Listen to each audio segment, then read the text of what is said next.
Medorrhinum जो है वो अगर सप्रेसिव गोनोरिया हो जाए या उसके बाद उसकी जो बैड इफ़ेक्ट हैं वो आ जाएं, तो उस वक्त जो है हम जो एंटी साइकोटिक जो मेडिसिन है उनमें जो नंबर 1 दवा है वो मेडोराइनम है, और आज हम उसी के बारे में बात करेंगे।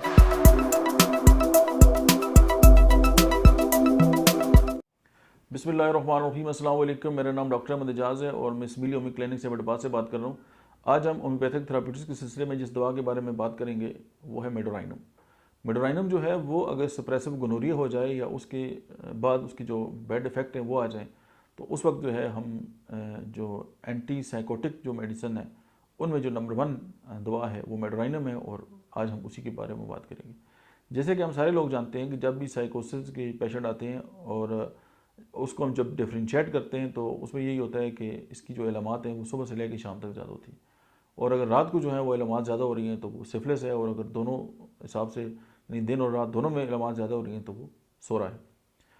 अच्छा, इसकी जो सिम्टम्स हैं वो सुबह से शाम तक ज़्यादा होते हैं, मरतूब मौसम में ज़्यादा होते हैं, समुद्र के किनारे तकलीफ में जो इजाफा होता है, और आपने कुछ बड़े लोग हैं यानी बुज़ुर्ग हो जाते हैं, बड़े होते हैं, लेकिन उनका जो पेशाब है वो नींद में ख़ता हो जाता है।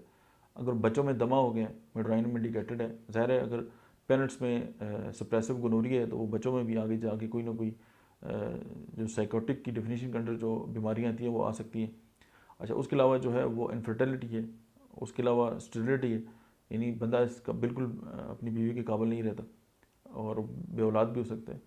और जो क्रॉनिक जो है वो न्यूरोटिक जो पेन है, उसके अलावा बर्निंग है हैंड एंड फीट्स की, उसके अलावा तलवे जो है वो दुखते हैं और बंदा कोशिश करता है कि वो ठंडी जगह की तलाश में रहे।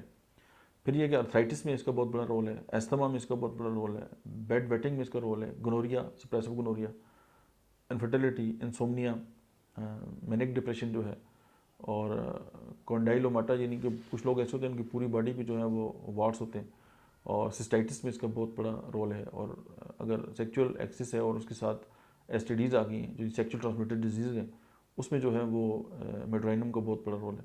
यूरेथ्राइटिस हो गया, वेजिनाइटिस है, तो ये सारी वो इंडिकेशन है। ये पीआईडी में समटाइम्स कि अगर एक फ़ीमेल है वो शादी के बाद बीमार होना स्टार्ट हो गई है, तो इसका मतलब ये है कि उनकी जो फैमिली हिस्ट्री में कहीं ना कहीं जो है वो गोनोरिया है या सप्रेसिव है, या वो तो फैमिली में या एक्वायर्ड है, तो उसमें जो है कि हम मेडोराइनम से बहुत बड़ा काम ले सकते हैं।